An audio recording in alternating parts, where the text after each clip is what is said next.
को बदनाम करने के लिए, यानी राज्य का अपमान कैसा हो, इससे कभी ये चीजें मैं देख के ताज्जुब करता हूं कि इसको यहां पर कैसे वो किया जाता है। संभवतः उन्नाव की घटना हम अभी भूले नहीं होंगे। सपा नेता के प्लाट में गड़ी मिली दलित लड़की की लाश, ये सच था ना, उन्नाव तो ही बगल में है। और ये उन्नाव के अंदर समाजवादी पार्टी के नेता के प्लॉट में उनके द्वारा इस घटना को अंजाम देने की बात सामने आई थी। ललितपुर में एक नाबालिग बालिका के साथ एसपी नेता के द्वारा दुष्कर्म की बात सामने आने पर फिर उसकी गिरफ्तारी भी हुई। ये बात भी सबके सामने है। यही नहीं,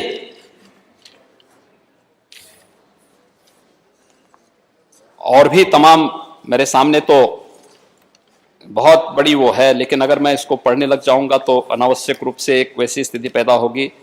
ज्यादा नहीं बोलूंगा, लेकिन थोड़े बहुत हम कर लेंगे। यहां पर चोरी के वाहन के साथ एसपी नेता गिरफ्तार, 12 engine, 10 gear box, 2 Scorpio, Tata 407 समेत कई वाहन सामान बरामद किए। यानी अब ये लोग कानून व्यवस्था के बारे में हमसे प्रश्न करते हैं, वे भारतीय जनता पार्टी के कार्यकर्ताओं के बारे में प्रश्न करते हैं। क्या यह सच नहीं कि पिछली सरकारों के समय थाना और तहसीलें गिरवी रख दी जाती थी? एक भी भारतीय जनता पार्टी का कार्यकर्ता किसी थाने में नहीं जाता है, किसी तहसील में नहीं जाता है, अनावश्यक सिफारिश करने नहीं जाता है। और कोई भारतीय जनता पार्टी का कार्यकर्ता ट्रांसफर पोस्टिंग में उसको सौदेबाजी नहीं करता है, उसका उद्योग नहीं बनाता है। लेकिन भारतीय जनता पार्टी के कार्यकर्ताओं को भी यहां कटघरे में खड़ा करने का प्रयास किया गया। हम सच्चाई को क्यों जो है स्वीकार नहीं कर पाते हैं? और मुझे लगता है कि जिस दिन व्यक्ति सच स्वीकार कर लेगा ना, बहुत सारी समस्याओं का स्वतः समाधान होता हुआ दिखाई देगा। लेकिन सच न स्वीकार करना ही मुझे लगता है कि जनता जनार्दन के द्वारा जो ये जनादेश दिया गया ना, उसी का एक परिणाम भी है। जनता जानती है कि कितना सच बोलेंगे आप लोग, इसलिए जो है उसमें बहुत ज्यादा विश्वास भी नहीं करती है, और आप लोगों को जो है बार बार उधर की व्यवस्था उधर करने का काम भी कर रही है। मेडिकल कॉलेजेस की स्थिति क्या थी महोदय? प्रदेश के अंदर अगर हम इसकी चर्चा कर ही लें, प्रदेश के अंदर कैसे यहां की व्यवस्था को कैसे बदनाम करने का काम किया गया यूपी को, और कैसे उत्तर प्रदेश के अंदर स्वास्थ्य की सुविधाएं 2017 के पहले बदहाल थी। स्वास्थ्य की सुविधाओं को भारत सरकार life support ambulance Uttar Pradesh सरकार को देना चाहती थी। लाइफ सपोर्ट एम्बुलेंस पिछली सरकार ने नहीं ली, फ्री में मिल रही थी, नहीं ली। मार्च 17 में जब मुख्यमंत्री बना, मुझे पता लगा कि हमें लाइफ सपोर्ट एम्बुलेंस मिल रही है, तो मैंने उस समय के अपने स्वास्थ्य मंत्री जी से कहा, मैंने कहा भी क्या शर्त इसकी है? कहा कोई शर्त नहीं, केवल एक पत्र हमारा जाना है, हम उसको स्वीकार करें। हमारे स्वास्थ्य मंत्री गए और वे सभी लाइफ सपोर्ट एम्बुलेंस यूपी को प्राप्त हुई है। हर जनपद में आज के दिन हमारे पास, बड़े जनपद में 4 से 5, छोटे जनपद में 2 से 3 life support ambulance Uttar Pradesh के अंदर मौजूद हैं। उनकी कीमत को हम लोगों ने कोविड कालखंड में पहचाना है कि क्या उसकी कीमत होती है, कि उसका महत्व क्या होता है, वह भी हम लोगों ने प्रदेश के अंदर देखा। दूसरा, इससे ज्यादा प्रमाण और क्या हो सकता है कि प्रदेश ने अपने यहां जो लक्ष्य इस दिशा में प्राप्त किया है। मैं अभी भारत सरकार के कुछ डाटा देख रहा था और मैं इस चीज को देख रहा था कि कैसे उत्तर प्रदेश ने स्वास्थ्य सूचकांक में एक बेहतर स्थान प्राप्त किया है। खासतौर पर एनएफएचएस के जो फोर्थ की जो तुलना में एनएफएचएस की फिफ्थ में जो संस्थागत प्रसव की संख्या है वह 67.80% से बढ़कर के 83.4% हुई है और यह राष्ट्रीय औसत में जबकि यानी इस दौरान मात्र 9.67% की बढ़ोतरी हुई उत्तर प्रदेश में। इसमें सर्वाधिक बढ़ोतरी उत्तर प्रदेश के अंदर हुई। टीकाकरण में बच्चों के टीकाकरण के लक्ष्य को भी उत्तर प्रदेश ने बेहतर तरीके से पूरा किया और उत्तर प्रदेश ने जो हमेशा उत्तर प्रदेश में लिंगानुपात को लेकर के तमाम हमारे जनपदों पे आरोप प्रत्यारोप लगते थे, उसको भी बेहतर करने का कार्य किया। ये चीजें दिखाती हैं उत्तर प्रदेश के अंदर मैटरनल एनीमिया में, संस्थागत प्रसव में, शिशु मृत्यु दर में और सभी अन्य मानकों में विगत 5 वर्ष के अंदर अभूतपूर्व सुधार हुआ। आजादी में 1947 से लेकर के 2017 तक प्रदेश में राज्य सरकार के स्तर पर मात्र 12 गवर्नमेंट मेडिकल कॉलेज खुल पाए थे 70 वर्षों में और 17 से लेकर के अब तक हम लोग 33 नए मेडिकल कॉलेज का निर्माण या तो कर चुके हैं या प्रारंभ कर रहे हैं, चल रहा है, उसमें कार्य चल रहा है। 1 डिस्ट्रिक्ट 1 मेडिकल कॉलेज के लक्ष्य को प्राप्त करने की दिशा में राज्य सरकार तेजी के साथ आगे बढ़ रही है।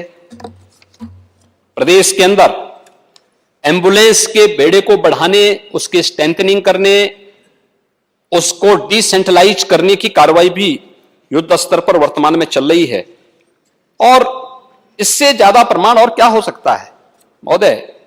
इस सदी की सबसे बड़ी महामारी कोरोना आया था और कोरोना कालखंड में हर व्यक्ति परेशान था, नई बीमारी थी, कोई उपचार नहीं था, क्या होना है।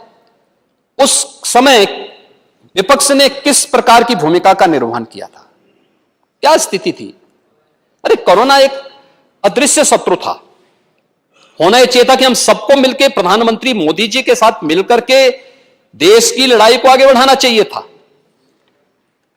पहली बार हुआ जब प्रधानमंत्री यानी किसी देश का कोई प्रधानमंत्री देश का नेतृत्व, देश को लीड कर रहा हो और फ्रंट फुट पर आकर के लोगों को नेतृत्व दे रहा हो, लेकिन विपक्ष उसमें भी राजनीति करने से नहीं चूका।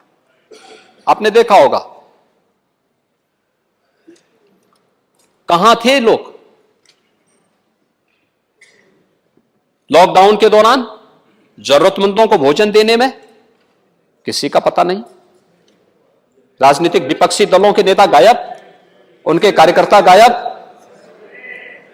अकेले भारतीय जनता पार्टी थी जिसने प्रधानमंत्री मोदी जी के निर्देशन पर उस समय एक अभियान छेड़ा, सेवा ही संगठन है, यानी सेवा को संगठन मान करके हम सेवा करेंगे, अपनी जान की परवाह नहीं करेंगे और सेवा ही संगठन है।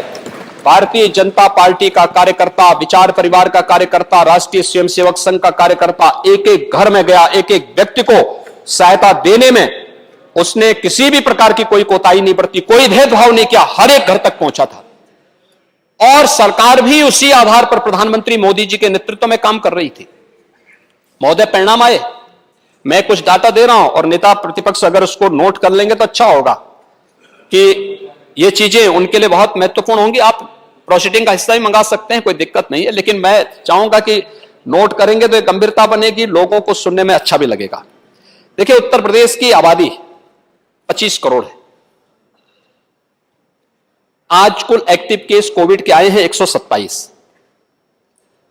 अब तक उत्तर प्रदेश में कुल रिकवरी हुई है 20,54,935 की, यानी इतने लोग ठीक होकर के कोविड से मुक्त हो चुके हैं, उनको कोरोना नहीं है।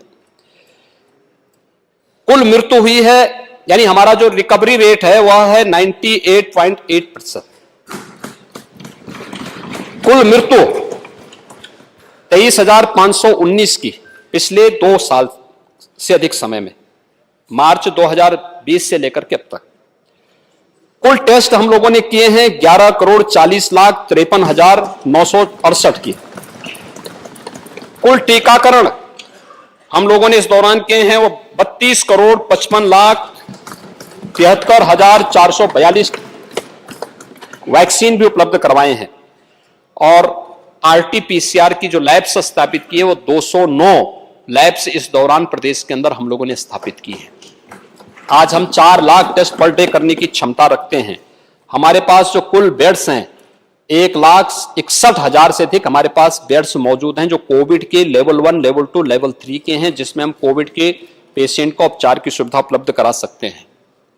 और महोदय, अगर मैं इसकी तुलना अन्य राज्यों से करूं, यद्यपि ये बेमानी होगी, लेकिन फिर भी मैंने कहा यहां पे जो ये कहते हैं कि यूपी में बदहाल स्थिति है, बदहाल स्थिति, तो बदहाल स्थिति इसलिए है क्योंकि विरासत में हमें बदहाल स्थिति मिली थी। अगर हमें अच्छी स्थिति मिली होती तो हम उसको और अच्छा करते। हमें बदहाल मिली थी, उस बदहाल से उभारने में कुछ तो समय लगता। 5 साल में हमने उसे बदहाली की स्थिति से ऊपर किया। ठीक कहा हमारे डिप्टी सीएम श्री ब्रजेश पाठक जी ने कि जो बदहाल स्थिति हमें मिली थी उस पर हमें शर्म आती है, क्योंकि जो बदहाल स्थिति उस समय मिली थी 17 में, क्या स्थिति थी उस समय? उस समय की स्थिति बदहाल थी। और उसी स्थिति पे उन्होंने टिप्पणी की थी कि हमें विरासत में विपरीत परिस्थितियां मिली थी, उस बदहाल स्थिति को उभारने में हमें समय मिला। 3 वर्ष का कार्यकाल मात्र मिला, क्योंकि 2 साल तो कोविड प्रबंधन में हमारी पूरी ताकत खर्च हुई, पूरा हमें संसाधन उसमें झोंकने पड़े। अगर महोदय मैं महाराष्ट्र की तुलना करूं, क्योंकि महाराष्ट्र के इनके मित्र कभी कभी यहां आते हैं, चुनाव में भी सहयोग करने के लिए पहुंचे थे। महाराष्ट्र की कुल जनसंख्या है 12,57,00,000, यानी यूपी की आबादी की आधी। वहां पर पॉजिटिव केस कुल हुए थे 78,83,818। नोट कर लें, हमारे यहां जो हुआ है वह 20,54,935 ये रिकवरी हुई है। और प्लस इसमें आज के जो एक्टिव केस होंगे उस एक्टिव केस को जोड़ेंगे। आज एक्टिव केस हमारे यहां कुल यहां पे उत्तर प्रदेश में 878 के आसपास बचे हैं। तो ये इसको जोड़ लेंगे, कुल हमारे पास इतने पॉजिटिव हैं। लेकिन महाराष्ट्र में पॉजिटिव केस कितने हैं? 78,83,818 हुए थे। मृत्यु हुई 1,47,857 की। 1,47,857। यूपी की आधी आबादी, मृत्यु यूपी से कई गुना ज्यादा। यूपी में 23,519। कुल टीकाकरण वहां हुआ है 16,65,00,000। अब दूसरे इनके मित्र हैं दिल्ली में, जिन्होंने यूपी और बिहार के श्रमिकों को और नौजवानों को दिल्ली से बाहर कर दिया था। कुल आबादी है 3 करोड़। पॉजिटिव केस हैं, कुल पॉजिटिव केस वहां हुए थे 18,68,550। मृत्यु हुई 26,160। 26,160। और टीकाकरण हुआ है 3,41,60,000। अब दुनिया में भी इनको बताते हैं, जहां से हमारे नेता प्रतिपक्ष आकर के इन्होंने इंफ्रास्ट्रक्चर को देखा है पहली बार, यानी एक्सप्रेसवे कैसे बननी चाहिए, उनको जहां लगता था कि वहां ज्यादा बेहतर है वहां का प्रबंधन भी देख लेना। यूएस में कुल आबादी है 33 करोड़। जो पॉजिटिव केसेस वहां हुए थे उनकी संख्या थी 8,37,62,000 और मृत्यु हुई है 10,02,524। ब्राजील आबादी है 21,28,00,000। कुल पॉजिटिव केसेस हुए हैं 3,02,52,618 और मृत्यु हुई है 6,62,011 की। महोदय, कोविड प्रबंधन प्रधानमंत्री मोदी जी के नेतृत्व में देश ने अपने सभी संसाधनों को लगा करके पूरा करने का काम किया। जीवन भी बचाना है, जीविका को भी बचाना है। और जीवन और जीविका को बचाने के लिए उत्तर प्रदेश की हमारी टीम ने उस समय जो परिणाम दिए, सर्वत्र उसकी सराहना हुई। हमारे पास जो संसाधन थे, उन संसाधनों का बेहतर उपयोग किया गया। हम लोगों ने अपने स्तर पर पूरे प्रयास किए। हर स्तर पर एक एक व्यक्ति हमारे लिए अमूल्य था। आवश्यकता पड़ी, हम फील्ड में निकले, कहीं कोई कोताही नहीं बरती। उन सबके प्रति हमारी संवेदना है जिन्होंने अपने प्रियजनों को खोया है। और उस दौरान फ्री में टेस्ट, फ्री में उपचार, फ्री में वैक्सीन, फ्री में खाद्यान्न, ये सभी सुविधाएं भी हर एक व्यक्ति को उपलब्ध करवाने का कार्य भी पूरे देश के अंदर हुआ है और उत्तर प्रदेश ने भी उसका पालन किया गया। ये सभी चीजें हुई। ये अगर इसमें विपक्ष के मित्रगण भी सहभागी बनकर के इस कार्यक्रम में और अच्छे ढंग से आगे बढ़ाने में योगदान देते तो जनता जनार्दन के सामने भी इसका अच्छा मैसेज जाता। उनके मन में भी बात जाती कि देखिए, इनके मन में एक रुचि है, लोग कार्य करना चाहते हैं, अच्छा भाव होता। लेकिन हमारे मित्रगण इस बारे में सोचने की फुर्सत ही नहीं थी और उन्होंने ये सभी कार्य अपने स्तर पर उन्होंने उस समय उसे ऐसे ही हल्केपन से लेने का काम किया था। और बहुत सारे लोगों ने तो वैक्सीन भी नहीं ली, कहा साहब हम वैक्सीन नहीं लेंगे। कितने लोग गुमराह हुए इससे, जिम्मेदार, बहुत नुकसान हुआ होगा। लेकिन कोई ले ना ले, लेकिन आप सार्वजनिक रूप से क्यों बोल रहे हैं? और वैक्सीन ये बीजेपी की नहीं होती है, व्यक्ति विशेष की नहीं होती, वैक्सीन देश की वैक्सीन थी। हमें गौरव की अनुभूति होनी चाहिए। हमें सबको इस बारे में कहना चाहिए था। कैसे आप कह सकते हैं कि वैक्सीन बीजेपी वैक्सीन है? कैसे आप कह सकते हैं मोदी वैक्सीन है? प्रधानमंत्री जी ने सबको दिया। सच है कि कोविड कालखंड में प्रधानमंत्री जी ने उन लैब्स का दौरा किया, सरकार की तरफ से उन्हें इंसेंटिव दिए, सहयोग किया, प्रोत्साहित किया। और पहली बार इतिहास में भारत ने किसी महामारी के रहते हुए अपने यहां वैक्सीन बनाई। एक नहीं, 6 वैक्सीन भारत के अंदर बनी। 2 वैक्सीन भारत के नागरिकों को भी लगी। 100 से अधिक देशों को भारत ने वैक्सीन की आपूर्ति की। और आज वही तो कारण है कि वैश्विक स्तर पर भारत का सम्मान बढ़ा है। कहीं भी कोई बात होती है, भारत के प्रति लोगों के मन में एक भाव पैदा होता है, सम्मान का भाव पैदा होता है। भारत लीड करेगा दुनिया को, एक भाव। यही कारण है क्योंकि उस प्रकार के कार्यक्रम किए गए। हमें जहां पे देश के सम्मान की बात आएगी, मुझे लगता है दलीय उससे ऊपर उठ करके हमें देश के साथ खड़ा होना होगा। क्या ये बड़ा मन अटल जी ने नहीं किया था? 1971 के युद्ध में किया था। उस समय देश अपने दुश्मन के खिलाफ युद्ध लड़ रहा था और अटल जी ने उस समय मजबूती के साथ तत्कालीन सरकार को समर्थन किया था।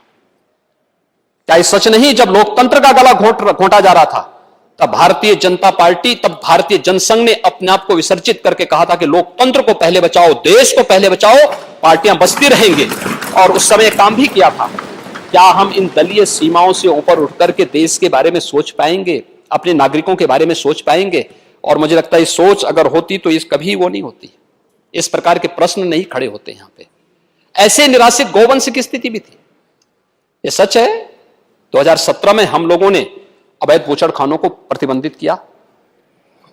हम लोगों ने उस समय पूरी शक्ति के साथ तस्करी पे रोक लगाई। गौवंश सड़कों पे आया। हमने निराश्रित गौ आश्रय स्थल खोले। निराश्रित गौ आश्रय स्थल पर सरकार ने 3 प्रकार की योजनाएं अपने लागू की। पहली योजना, जो सरकार अपने स्तर पर गौवंश के संरक्षण के लिए अपने कार्यक्रम को आगे बढ़ाएगी। 9 लाख से अधिक गौवंश इस योजना के अंतर्गत सरकार के द्वारा संचालित गौ आश्रय स्थलों पर उनका पालन पोषण हो रहा है। सरकार की नियत में कोई खोट नहीं, अच्छी मंशा से सरकार कार्य कर रही। हो सकता है कहीं लापरवाही की शिकायत होगी। लापरवाही की शिकायत वही आएगी जहां काम भी हो रहा हो। जहां काम ही नहीं होना है तो वहां लापरवाही कहां से होनी है? हो सकता हो, मैं ये नहीं कह सकता। लेकिन सरकार ने उस गौवंश को, जो अन्नदाता किसान की फसल को नुकसान कर रहा था, उसको एक संरक्षण गृह में रख करके और उसकी व्यवस्था भी वहां पर की।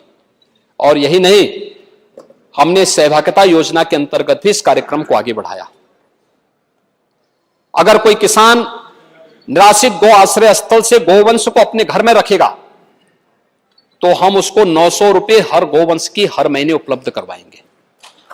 इसमें भी बड़ी संख्या में किसानों ने, लगभग 1,10,000 किसानों के घर में इस प्रकार का गोवंश है, उसकी देखभाल कर रहा, हर महीने सत्यापन होता है, उसके घर में पैसा जाता है।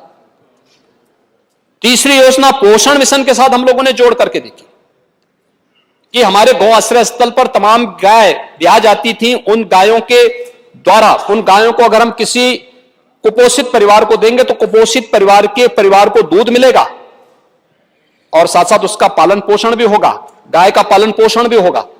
और हमने उस परिवार को 900 रुपए हर महीने उस गोवंश की सेवा के बदले भी देना प्रारंभ किया। यह व्यवस्था सरकार के द्वारा संचालित है, पहले से संचालित है, लेकिन सरकार इसको और स्ट्रेंथनिंग कर रही है। गोवर्धन योजना के अंतर्गत आपने देखा होगा, वाराणसी में गोबर गैस प्लांट बनाकर के अब उससे सीएनजी के प्रोडक्शन की कार्रवाई काशी में प्रारंभ हो चुकी है। भारत सरकार के सहयोग से हम निजी संस्थाओं को भी पीपीपी मोड पर हमने इस कार्यक्रम को आगे बढ़ाया है। एमएसएमई के अंतर्गत एक नया प्लांट हम लोगों का प्रयागराज में स्थापित हो रहा है जो सी तर्ज पर संचालित होगा। और यह प्रयोग मैं तो चाहूंगा, हमारे नेता प्रतिपक्ष बैठे, आपके कन्नौज में भी एक प्लांट हम प्रारंभ कर रहे हैं और पीपीपी मोड पर वो भी आगे बढ़ रहा है और मुझे लगता है आप देखेंगे ज्यादा अच्छा लगेगा। कन्नौज में भी वो कार्य प्रारंभ हो चुका है। यह कार्यक्रम हम लोगों ने प्रदेश के अंदर सफलतापूर्वक आगे बढ़ाने का काम किया है। और ये चीजें जो आप उस दिन जनहानि की बात मिल्कीपुर से हमारे माननीय वरिष्ठ सदस्य हैं अवधेश प्रसाद जी बोल रहे थे, आप जो चित्र बता रहे थे संभवतः तो वह वहीं का था। हमने कुछ और योजनाएं प्रारंभ की, आपके उसमें इसलिए आना आवश्यक है क्योंकि मैं आपको धन्यवाद देता हूं कि आपने अपना समय निकाल करके आज यहां पर सदन में भी आप आए और साथ साथ आपने ये चीजें भी यहां पे जब इस सदन को ई विधान के साथ जोड़ने का काम हुआ, नेशनल ई विधान एप्लीकेशन के साथ ये पूरा सदन जुड़ा, देश के अंदर बहुत अच्छा मैसेज गया जब एक मंच पर एक कार्यक्रम में लोकसभा के अध्यक्ष, विधानसभा के अध्यक्ष, नेता सदन, नेता प्रतिपक्ष सब एक साथ उस अभियान के साथ जुड़े, मैसेज देश के अंदर अच्छा गया। देखिए यह अवसर राजनीति करने का नहीं होता जी, राजनीति करने के लिए आपके पास भी ढेर सारे अवसर हैं, हमारे पास भी ढेर सारे अवसर हैं और ये अवसर होते हैं जब हम लोग मिलकर के प्रदेश की छवि को देश के अंदर अच्छी बना सकते हैं। मैसेज देश के अंदर जाता है, लोग उसको स्वीकार करते हैं कि देखिए साहब किस रूप में काम हो रहा है। और क्या प्रदेश में पुलिस रिफॉर्म का परिणाम नहीं आया, यहां इन्वेस्टमेंट हुआ, रोजगार के अवसर सृजित हुए, प्रदेश के नौजवानों को प्रदेश के अंदर कार्य मिला और प्रदेश के अंदर इसका परिणाम किस रूप में सामने आया। यानी प्रदेश के अंदर जो हम लोगों ने जब फरवरी 18 में अपना पहला इन्वेस्टर समिट किया था, यूपी इन्वेस्टर समिट का आयोजन किया था, 4,68,000 करोड़ रुपए से अधिक के प्रस्ताव हमारे पास आए थे। 3 लाख करोड़ रुपए से अधिक के निवेश प्रस्ताव हम लोगों ने जमीनी धरातल पर उतारने के कार्य भी किए। अनेक जो यूनिट थी उन्होंने प्रोडक्शन भी शुरू किया और प्रदेश के नौजवानों को रोजगार भी मिला, नौकरियां मिली, रोजगार मिला, उसके साथ जुड़ने का एक अवसर उन्हें प्राप्त हुआ। प्रदेश में एक नई स्थिति, लोगों के मन में एक विश्वास नया जुड़ा है। और क्या ये सच नहीं कि आज प्रदेश में अगर दंगा नहीं है, सुरक्षा का माहौल है, तो देश और दुनिया का हर निवेशक उत्तर प्रदेश के अंदर अपना निवेश करने के लिए उत्सुक दिखाई देता है। और अभी 3 जून को मैं फिर आमंत्रित करूंगा आपको, आदरणीय प्रधानमंत्री जी के कर कमलों से 75,000 करोड़ रुपए से अधिक के निवेश प्रस्ताव को फिर से हम ग्राउंड ब्रेकिंग करने जा रहे हैं। उनके शिलान्यास के कार्यक्रम को यहां पर प्रधानमंत्री जी के कर कमलों से उसको आगे बढ़ाने का कार्य कर रहे हैं।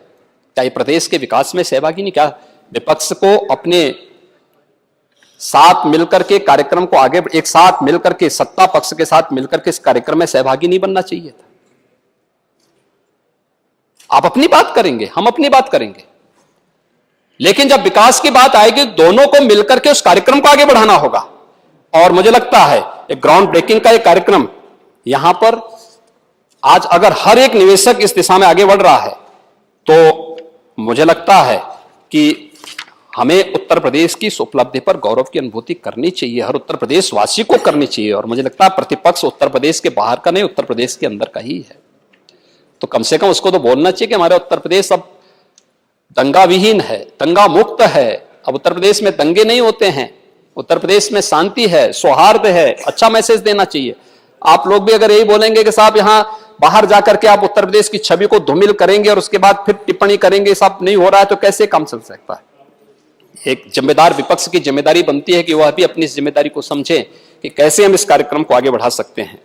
महोदय, यही नहीं, बिजली उत्पादन की बात भी हमारे नेता प्रतिपक्ष के द्वारा यहां पर कही गई, बड़े जोर शोर से कही गई। अच्छा है, उनको कहना भी चाहिए। और ये भी सच है कि बहुत सारे पीपीए उनके समय में ऐसे हुए थे, उनको उनके पहले की सरकार के समय जो बहुत महंगे महंगे दाम पे हुए थे। सवाल यह है कि आपने प्रोडक्शन करके किया क्या आपके समय में। देखिए प्रदेश की छवि क्या बन चुकी थी।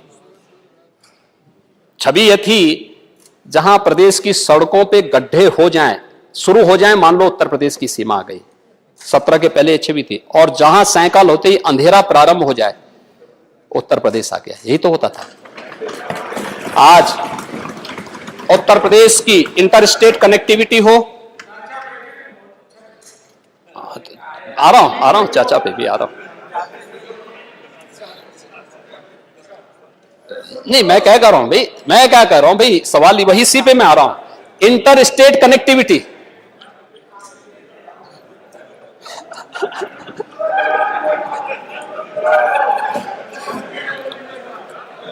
चाचा के नाम पे लोग आज भी इतना वो कर रहे हैं।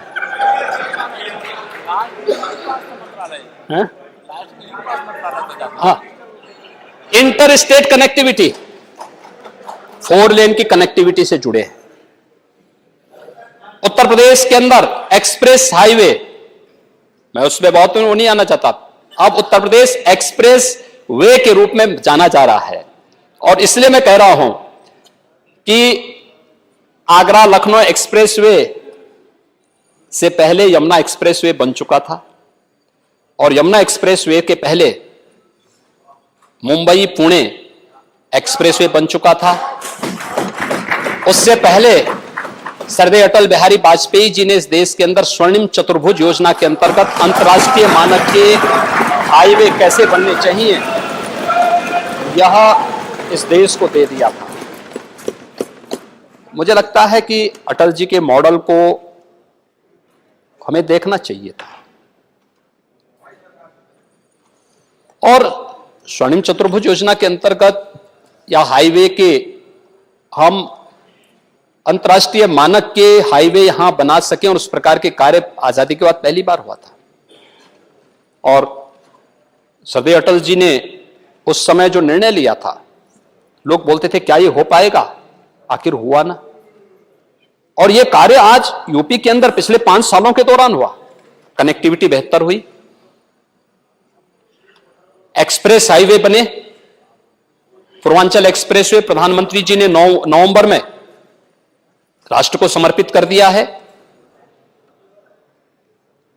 बुंदेलखंड एक्सप्रेसवे जून महीने में पूरा हो जाएगा, इसका भी लोकार्पण की तैयारी हमारी चल रही, उसी भव्यता के साथ करेंगे जैसे पूर्वांचल एक्सप्रेसवे का किया गया था। गोरखपुर लिंक एक्सप्रेसवे पर भी हमारा कार्य युद्ध स्तर पर चल रहा है। गंगा एक्सप्रेसवे, आपने गंगा एक्सप्रेसवे में खन्ना जी को भी कटघरे में खड़ा किया, कम से कम खन्ना जी की वरिष्ठता का ही ध्यान रखे होते।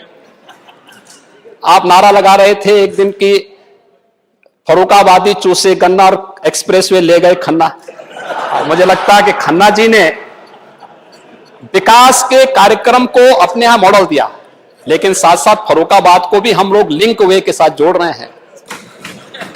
फर्रुखाबाद को भी गंगा एक्सप्रेसवे और हम लोग फिर दूसरी एक्सप्रेसवे के साथ जोड़ करके संकिसा जैसे स्थानों के भी बेहतर उन्नयन के लिए, उसके विकास के लिए भी सरकार कार्य कर रही है।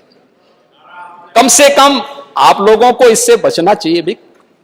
वरिष्ठों का सम्मान होना चाहिए। अवधेश प्रसाद जी हमारे वरिष्ठ सदस्य हैं, हम लोग उनका सम्मान करते हैं। खन्ना जी वरिष्ठ सदस्य हैं, हमें उनका सम्मान करना चाहिए, वरिष्ठतम सदस्यों में से हैं, हमें उनका सम्मान करना चाहिए, क्योंकि ये वरिष्ठता देखिए अनुभव पर आधारित होती है। और मैं तो चाहूंगा कि वरिष्ठता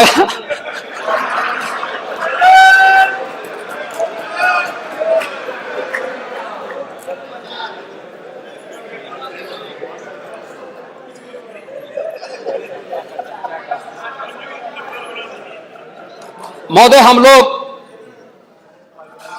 इस वर्ष के अंत तक जो हमारी विद्युत क्षमता की स्थिति है, अभी ओबरा सोनभद्र की, जवाहरपुर एटा की, पनकी कानपुर नगर, घाटमपुर कानपुर देहात, ये सभी यूनिट जब प्रारंभ होंगी तो हम लोग प्रदेश में ऊर्जा उत्पादन के लक्ष्य को 2016 की तुलना में दोगुना करने की क्षमता उत्तर प्रदेश अर्जित करने वाला है। महत्वपूर्ण यह नहीं कि आपने कितना उत्पादन किया है, महत्वपूर्ण यह आपने डिस्ट्रीब्यूशन कैसे किया है। आज प्रदेश के अंदर हर एक जिला मुख्यालय को 24 घंटे की विद्युत की आपूर्ति उत्तर प्रदेश सरकार के माध्यम से हमारा ऊर्जा विभाग कर रहा है। तहसील मुख्यालयों को भी 20 से 22 घंटे करने का प्रयास कर रहा है और ग्रामीण क्षेत्रों में भी विद्युत की आपूर्ति कर रही। कोई भेद नहीं, जो गोरखपुर में मिलेगा वही लखनऊ में मिलेगा, जो लखनऊ में मिलेगा वही हरदोई में ही मिलेगा, और वही इटावा और मैनपुरी में भी मिलेगा, वही एटा में भी मिलेगा, वही रामपुर में भी मिलेगा। अब पिक एंड चूज नहीं है, सबको एक समान भाव के साथ बिजली वितरण हो रहा है। यही तो है सबका साथ सबका विकास का भाव। विकास सबका, भेदभाव किसी के साथ नहीं, सुरक्षा सबकी, सम्मान सबका, लेकिन तुष्टीकरण नहीं, अराजकता फैलाने की छूट किसी को नहीं, अव्यवस्था फैलाने की छूट किसी को नहीं। सरकार इसके लिए पूरी प्रतिबद्धता के साथ कार्य कर रही है और इन्हीं मूल्यों के लिए राज्य सरकार लगातार कार्य कर रही है। हम लोगों ने रोजगार के क्षेत्र में काम किया। प्रदेश के अंदर युवाओं के बारे में पहले बोल चुका था। Centre for monitoring Indian economy, CMI के द्वारा जो अपने ताजा आंकड़े प्रस्तुत किए गए हैं, उसमें उन्होंने स्वयं इस बात को कहा 2016 में प्रदेश की बेरोजगारी दर 18% थी और अप्रैल 22 में यह 2.9% रह गई है। ये उत्तर प्रदेश की उस तस्वीर को प्रस्तुत करता है कि पिछले 5 वर्षों के अंदर उत्तर प्रदेश के अंदर क्या कुछ हुआ है। ये हम लोगों ने प्रदेश के अंदर दिया। मेट्रो का है, मेट्रो पिछली सरकार ने कुछ काम किए होंगे, 18 किलोमीटर का कुछ काम हुआ था, आज 90 किलोमीटर मेट्रो का संचालन उत्तर प्रदेश के अंदर हो रहा है। एयर कनेक्टिविटी, 4 एयरपोर्ट क्रियाशील थे, उसमें से सही रूप में कहें तो 2 एयरपोर्ट सही रूप में क्रियाशील थे, लखनऊ राजधानी का और वाराणसी का। गोरखपुर में कभी कभी एक फ्लाइट आती थी और आगरा में कभी कभी एक फ्लाइट आ जाती थी। आज हमारे 9 एयरपोर्ट फंक्शनल हैं। 5 नए इंटरनेशनल एयरपोर्ट के साथ उत्तर प्रदेश देश का पहला राज्य बनने जा रहा है। जेवर में हम लोग एयरपोर्ट वहीं पे बना रहे हैं। मैं धन्यवाद दूंगा वहां के माननीय विधायक, माननीय सांसद और अन्य जनप्रतिनिधियों का, जिन्होंने सहयोग किया और वहां पे सभी किसानों के विश्वास को जो लेकर के, जहां पे पहले भट्टा पारसोल की घटना घटित हुई, गोली चली थी, आज वहां पर वहां के अन्नदाता किसानों ने विकास के कार्यक्रम के साथ जुड़ करके इंटरनेशनल ग्रीनफील्ड एयरपोर्ट के निर्माण के लिए अपना योगदान दे रहे हैं और आज वहां पे एक इंटरनेशनल एयरपोर्ट के निर्माण का कार्य युद्ध स्तर पर प्रारंभ भी हो चुका है। आज उत्तर प्रदेश में बहुत सारे ऐसे कार्यक्रम आगे बढ़ रहे हैं जिन कार्यक्रमों को लेकर के देश और दुनिया के बीच में एक उत्सुकता है उत्सुकता, वन डिस्ट्रिक्ट वन प्रोडक्ट का कार्यक्रम अपने परंपरागत उद्यम को आगे बढ़ाने के लिए। आखिर हमारी कोई जिम्मेदारी बनती थी। आज जब मैं मुरादाबाद जाता हूं, मुरादाबाद का हमारा जो हस्तशिल्पी है, जो कारीगर है, उसके चेहरे पर खुशी दिखाई देती है, क्योंकि सरकार ने उसको तकनीक दी, सरकार ने उसे पॉल्यूशन कंट्रोल बोर्ड के शिकंजे से मुक्त करने का काम किया, सरकार ने उसे एक अवसर दिया। और मेरे पास मुरादाबाद भदोई के हस्तशिल्पी आए थे, कारीगर आए थे, इन्होंने कहा कि हमें कोरोना कालखंड में कहा कि हमें एक्सपोर्ट करना अपने प्रोडक्ट को। हमने कहा हम लोग इसमें सहयोग करेंगे, हमने उसे सपोर्ट किया। आज उत्तर प्रदेश 1,56,000 करोड़ रुपए के अपने उत्पाद को एक्सपोर्ट कर रहा है। उत्तर प्रदेश एक्सपोर्ट स्टेट बन सकता है। आज उत्तर प्रदेश में हो रहा है। ओडीओपी की ताकत है, हमारे परंपरागत उद्यम की ताकत है। लाखों लोगों को रोजगार मिला है, कम लागत में ज्यादा रोजगार, और आत्मनिर्भर भारत के लक्ष्य को प्राप्त करने के आदरणीय प्रधानमंत्री जी के विजन को प्राप्त करने की दिशा में यह एक बेहतर प्रयास उत्तर प्रदेश के द्वारा ओडीओपी के माध्यम से हुआ। विश्वकर्मा श्रम सम्मान योजना,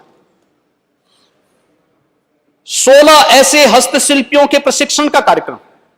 प्रशिक्षण के दौरान सरकार उसे मानदेय देगी, टूल किट उपलब्ध कराएगी, बैंकों से लोन उपलब्ध करवाएगी और फिर सब्सिडी देकर के उन्हें आर्थिक स्वावलंबन की ओर अग्रसर करेगी। इस पर युद्ध स्तर पर कार्य हुए हैं, टूल किट उपलब्ध कराए गए, चाहे वह माटी कला बोर्ड के माध्यम से हो या अन्य तमाम कार्यक्रमों के माध्यम से। ये चीजें दिखती हैं, ये नए भारत का नया उत्तर प्रदेश है। हमारे पास पोटेंशियल है, उस पोटेंशियल को कभी मंच नहीं मिल पाया था, उसे सम्मान देने का काम नहीं हुआ था, उसे आगे बढ़ाने का कार्य हम लोगों ने इस दौरान प्रदेश के अंदर किया। और आज उसी का परिणाम है कि उत्तर प्रदेश आज जिस दिशा में आगे बढ़ा है वह नए भारत का नया उत्तर प्रदेश है। और नए भारत के इस नए उत्तर प्रदेश की दिशा से मुझे आज आप सबसे यही कहना है, कुछ चीजें हैं जिसको लेकर के अक्सर लोग बहुत बात करते हैं, और मुझे लगता है मैं अपने नेता प्रतिपक्ष से एक बात और कहूंगा कि जब हम सत्ता में रहते हैं तो हमें बहुत सारे कार्य ऐसे करने चाहिए जिसमें लोगों को यह लगना चाहिए कि पूरा प्रदेश उसमें अपने को जोड़ा हुआ महसूस करे। देखिए, आपकी कार्य पद्धति आपको पहचान दिलाएगी, नाम जोड़ने से आपको पहचान नहीं मिलने वाली। आप कितना भी बोल लें कि फलाना समाजवादी, समाजवाद को आप लोगों ने एक मृग तृष्णा बना दिया है। और मुझे लगता है, देखिए, जब समाजवाद की बात होती थी, डॉक्टर लोहिया की चर्चा होती थी, जयप्रकाश जी की चर्चा होती थी, संघर्षशील नेताओं की चर्चा होती थी। आज समाजवादी पार्टी में मुझे लगता है कि डॉक्टर लोहिया पे मैं लेखनी कभी कभी केवल शिवपाल जी की देखता हूं, कभी कभी उनका उनका आर्टिकल देखने को मिलता है। आपको सही मायने में लोहिया जी को पढ़ना चाहिए।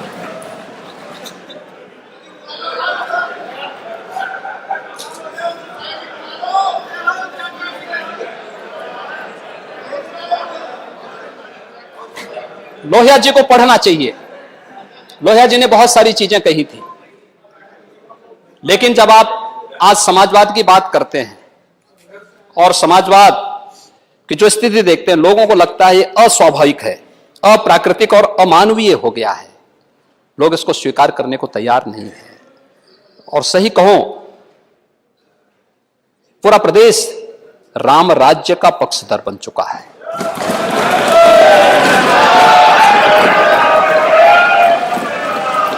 राम राज्य ये कोई धार्मिक व्यवस्था नहीं है। राम राज्य ये सर्वकालिक, सार्वदेशिक और सार्वभौमिक, काल परिस्थिति से अप्रभावित एक शाश्वत व्यवस्था है जो हर परिस्थिति में कार्य करने की क्षमता रखती है। कोरोना आए या जाए, हम प्रदेश की जनता का बाल बांका नहीं होने देंगे, वह क्षमता। और मुझे लगता है उस परिस्थिति के लिए हमें तैयार होना होगा। आप इसको कहते हैं कि इसके लिए हम पे लेवल लगता है, हम राष्ट्रवादी हैं। और ठीक है, हमें गर्व की अनुभूति होती है जब हम पे राष्ट्रवादी होने का आरोप लगाया जाता है। हर व्यक्ति को होना चाहिए, और मेरा यह मानना है हर व्यक्ति को राष्ट्र भावना से उत्प्रोत होना चाहिए। राष्ट्र भावना से विहीन व्यक्ति की स्थिति तो चूहे जैसी हो जाती है। चूहे की स्थिति आप देखते हैं ना, जिस घर में रहेगा उस घर का अन्न भी खाएगा और उस घर में होल करके उसकी नींव को भी धंसाने का काम करता है।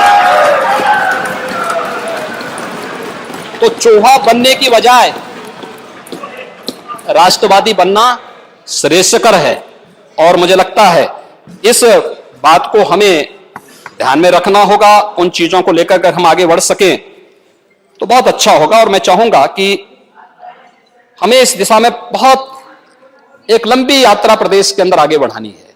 25 करोड़ लोगों की आकांक्षाएं हैं, आपसे भी, इस पक्ष से भी, सबसे, हर जनप्रतिनिधि से। देखिए, हर जिले में, हर विधानसभा सीट पे भारतीय जनता पार्टी अपना दल है, निषाद पार्टी नहीं। अलग अलग पार्टी से जुड़े हुए जनप्रतिनिधि चुने गए हैं। कहीं समाजवादी पार्टी है, कहीं पर जो है सुहेलदेव राजभर पार्टी है, कहीं पर राष्ट्रीय लोक दल है, कहीं पर कांग्रेस है, कहीं बहुजन समाज पार्टी है, कहीं पे जनसत्ता पार्टी है, कहीं पे कोई अन्य जीते हैं। अलग अलग दल अलग अलग विधानसभा सीट में जीते हैं। हर एक की अपनी अपेक्षाएं हैं, विकास की अपनी आकांक्षाएं हैं, और उस विकास की इस यात्रा को मिलकर के आगे बढ़ाने की आवश्यकता है। राज्यपाल जी का अभिभाषण उसी बात का प्रतिनिधित्व कर रहा है। उन्होंने किसी एक विधानसभा और एक दल की बात नहीं की, पूरे प्रदेश की बात की।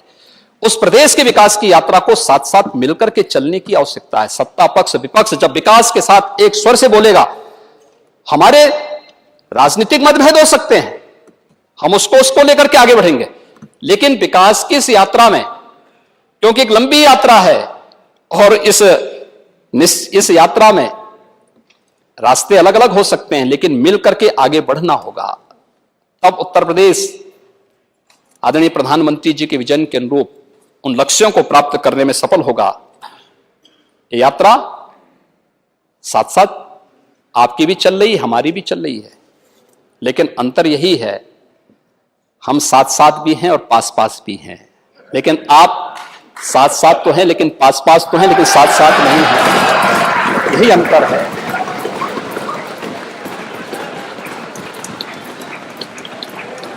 हम में और आप में यही अंतर है।